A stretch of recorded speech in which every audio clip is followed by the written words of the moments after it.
আজকে আমরা রান্না করব Fortune premium kachi ghani mustard oil দিয়ে মটন রান্না। আলু বুঝলা তো, এটা ভেজে নিলাম, ভাজা হয়নি এখনো, বাসছো ওটাও না, এটা কাটুটাকে ভেজে নিলাম। ও মাই গড। আর আজকে হচ্ছে ছুটির দিন, আজকে যেহেতু আমার ছুটি আছে তো বাজারে বেরোবো, আর আজকে একটু মাটন খেতে ইচ্ছে করছে তো মাটন নিয়ে আসবো আর একটু সবজি নিয়ে আসবো, আর ওইদিকে এখন ব্রেকফাস্টটা করে নিই, তারপরে বাজারে যাব। তো ভিডিওটা দেখতে থাকো, আশা করি খুব ভালো লাগবে। সকালবেলায় মা আর আমি বেরিয়ে গেছিলাম বাজারে, তো ভেতরের দিকে আর যাইনি, প্রচণ্ড রোদ গরম পড়েছিল, ওই জন্য ওই ব্রিজ মোড়ের সামনে যে কাকুটা থাকে ওইখান থেকে আমরা হচ্ছে কিনে নিয়ে এসেছিলাম সবজি, আর এই দিক থেকে মাটন। আর এই যে দেখছো এটা হচ্ছে টেংরি, আমার হাজব্যান্ডের যেহেতু এখন পায়ে একটু ফ্র্যাকচার হয়েছে, তখন ওই জন্য ডক্টর বলেছে একটু টেংরি খেতে। তো টেংরির মধ্যে তো অনেক গুণাগুণ আছে, তো এই টেংরিটা নেওয়া হয়েছে স্পেশালি ওর জন্য। তো এটা ভালো করে ধুয়ে পরিষ্কার করে নিলাম, তার সাথে এখানে কিছু ঢ্যাঁড়স ভাজা আর হচ্ছে আলু আর উচ্ছে ভাজা মানে করব, এই জন্য কেটে বেছে রেখে দিয়েছি।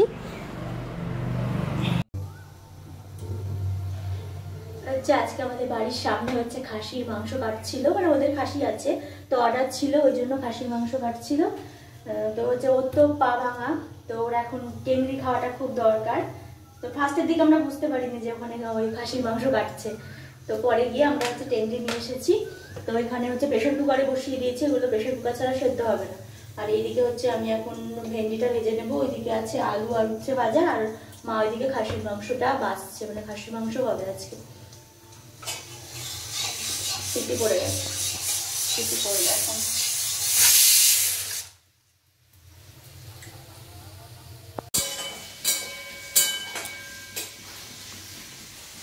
শুয়ে বসে রেস্ট নিয়ে আর ভালো লাগছে না, না রান্না করতে চলে এসেছো। ঠিক আছে, 40 দিন পর আজকে রান্না করে। 1 মাস পর না না, 40 দিন। ওইদিকে 4 দিন আর আজকে এইদিকে 2 দিন, এদিকে 30, তুই 36 দিন হয়ে গেছে।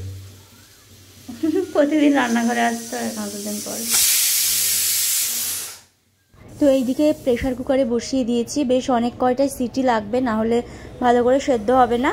আর এদিকে উচ্ছে আর আলু ভাজাটা হয়ে গেছে। বাজার থেকে নিয়ে এসেছিলাম শাক, তো ওই শাকটা যদি আজকে না করি তো কালকে শুকিয়ে যাবে, খেতেও ভালো লাগবে না, ওই জন্য শাকটা মা বেছে দিয়েছে। এদিকে বড় এগুলো ধুয়ে নিচ্ছে, তো আজকে শাকও হবে। হ্যাঁ, 30-32টা সিটি দিতে হয়েছে এই টেংরিটা সেদ্ধ করার জন্য। ফাইনালি এরকম এসেছে। এটাকে ঝোল মানে চিকেন মটনের মতো রান্না করবে, তাই তো? অ্যাকচুয়ালি স্যুপ বানিয়ে খেতে হয়, কিন্তু স্যুপ হবে না, আমরা যেহেতু মটন নিয়ে এসেছি সেই জন্য মটনের সঙ্গেই হবে। স্যুপও হবে, স্যুপ বানালেও স্যুপ হবে। খোলো এটা।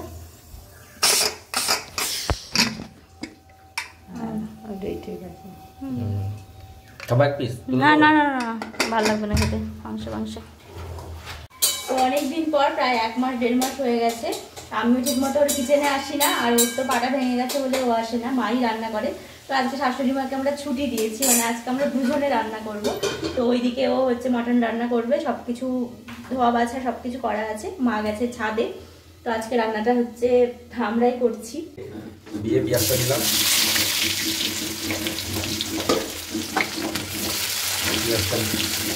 পেঁয়াজের মধ্যে একটু গোটা গরম মশলা দিয়ে দিলাম, ভাজা ভাজা হয়ে যাবে।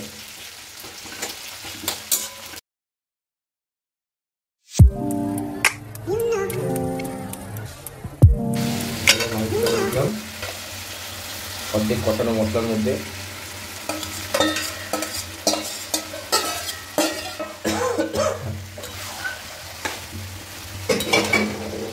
অসুবিধা হচ্ছে না এভাবে।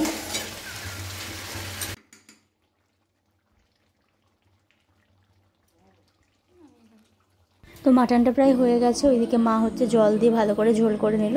আলটিমেটলি মাই হচ্ছে মাটনটা করেছিল। তারপর দুপুরবেলায় খাওয়া দাওয়া করে ওই বিকেল 4টের দিকে বেরিয়েছিলাম ডক্টর দেখাতে, মানে ইউএসজি ডেট ছিল আজকে আমার, তো ইউএসজি করানোর জন্য। তো ডক্টর আমাকে বলেছিল 3:30-র দিকে যেতে, তো আমি 4টের দিকেই বেরিয়েছিলাম, কারণ গিয়েই সাথে সাথেই হয়ে যায়, বেশিক্ষণ ওয়েট করতে হয় না। তো ডক্টর দেখি আসার সময় একটু আইসক্রিম খেতে ইচ্ছে করছিল, কিন্তু আর আইসক্রিম আর খাইনি, বাড়ির জন্য একটু ফ্রুটি নিয়ে এসেছিলাম, তো সবাই মিলে সেই ফ্রুটিটাই খেয়েছিলাম। হচ্ছে আমরা গেছিলাম, আমি আর মা গেছিলাম ইউএসজি করাতে। তো আমি ইউএসজি করে চলে এসেছি, রিপোর্টটা বলছে 1 ঘন্টা পরে দেবো, তো ওই জন্য আর ওয়েট করলাম না, ভালো লাগছিল না গরমের মধ্যে। রুমে চলে এসেছি, পরে আমি কালেক্ট করে নেবো, কালকে আমি ডিউটি যাবো তখন নিয়ে নেবো।